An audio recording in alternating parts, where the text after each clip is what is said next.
స్టూడెంట్లకు చదువు చెప్పే టీచర్లు అంటే ఎంత బాధ్యతతో ఉండాలి. మీదికెళ్ళి అసొంటి టీచర్లకు మొత్తం పెబ్బైన ప్రిన్సిపాల్ అంటే ఇంకెంత బాధ్యతతో ఉండాలి. అసొంటిది అమ్మా నాయనలకి దూరంగా హాస్టల్ ఉంటున్న ఆడపిల్లల కాలేజీ ప్రిన్సిపాల్ అంటే ఇంకా డబల్ బాధ్యతతో ఉండాలి. కానీ చూడుర్రి కథ ఏందో. ఈ పిల్లలు బీర్వదీశేమో చూయిస్తురు. చూపిర్రా బుజ్జి.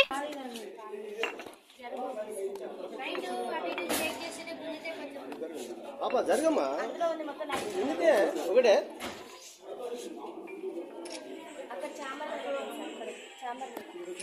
ఓషిని కథ సల్లగుండా బీర్లు మరి ఆడపిల్లలుండే కాడ గా బీర్లు ఎక్కడవనంటే హాస్టల్లల్లా కేర్ టేకర్ తోని కలిసి ప్రిన్సిపాల్ శైలజ అనేట ఆమె బీర్లు తాగుతుంది అనుకుంటా స్టూడెంట్ ఆడపిల్లలు లొల్లి చేసిర్రు. ఇట్లా సూర్యాపేట జిల్లా బాలెంలున్న గురుకుల మహిళా డిగ్రీ కాలేజీలైన ముచ్చటిది. ఎప్పటి సందో అనుమానం ఉండేనట వీళ్ళకు. కానీ నిన్న రాత్రి రెడ్ హ్యాండెడ్ గా దొరకబట్టి రూమ్ సీజ్ చేసి మీడియోలను పిలిచి చూయిస్తందుకు బీర్వదీసి చూస్తే బీర్లు వెళ్ళినాయట. గిట్లా మంచిగానే స్టాకే తెచ్చి పెట్టుకున్నట్టుందిగా మేడము.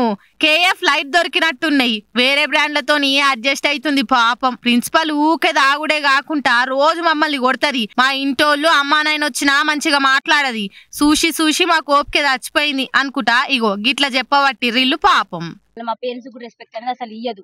మా పేరెంట్స్ ఏం చేసి సార్ ఎట్లా పడితే అట్లా మాట్లాడతారు సార్. అసలు మా మేడంకి అసలు సెల్ఫ్ కంట్రోల్ అనేది లేదు సార్. మా మీద ఎగబడుతుంది అంటే నైట్ టైం ఆల్కహాల్ చేసాం మా మీద ఎగబడి మమ్మల్ని ఏమైనా చేస్తే మా పేరెంట్స్ సార్ ఆ బాధ. మా పేరెంట్స్ తో కూడా కరెక్ట్ గా మాట్లాడారు సార్. అసలు మాకు కరెక్ట్ గా కమ్యూనికేషన్ అనేది ఉండదు సార్. మీరు ఆల్కహాల్ ఏసీటీ మేడం బాగా సపోర్ట్ సార్. మేము నైటే పట్టుకున్నాం అందుకనే ఇంత దాకా రావాల్సి వచ్చింది సార్.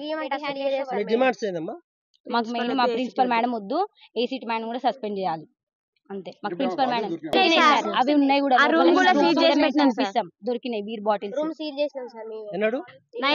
నిన్న నైట్ అసలు పడుకోలేదు సార్. ఏం జరుగుతుందో అని చాలా భయంతో అసలు పడుకోలేదు. ఎవరు క్యాంపస్ మొత్తం ఒక్కరు కూడా పడుకోలేదు. అందరం భయపడుతున్నాం సార్. నెక్స్ట్ ఏం జరుగుతుందో అని వాళ్ళ కొడుకు వచ్చి ఇక్కడ ఉన్నాడు సార్.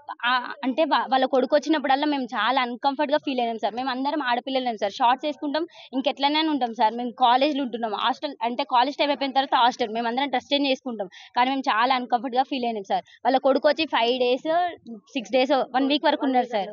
అట్లా ఎట్లుంటారు సార్ అసలు? అది రూల్ ప్రకారం ఉండొచ్చా సార్? బయట కూర్చుంటే మమ్మల్ని బయటికి రావద్దనే సార్. 3 years 4 years అయితే ఓకే సార్. కానీ మా ఏజ్ పర్సన్ అట్లా ఎట్లుంటారు సార్ హాస్టల్ అమ్మాయిలు? అసలు ఇది ఆఫీసర్లు వచ్చి అస్సలు ముచ్చటాడుచుకొని అన్ని రాసుకొని పోయిరట. కానీ చూసిర్రా అమ్మ నాయనలకు దూరంగా ఉంటున్న ఆడపిల్లల్ని ఆమె సొంత పిల్లల లెక్క చూసుకోవాల్సింది పోయి బీర్లు గుద్ది అటెనక పిల్లల్ని గుద్ది చంపుతుందంటే ఏమనాలిగా? ఇప్పుడు ముచ్చటంతా బయటికి వచ్చింది కదా, ఇక ఉంటది గాని మేడానికి.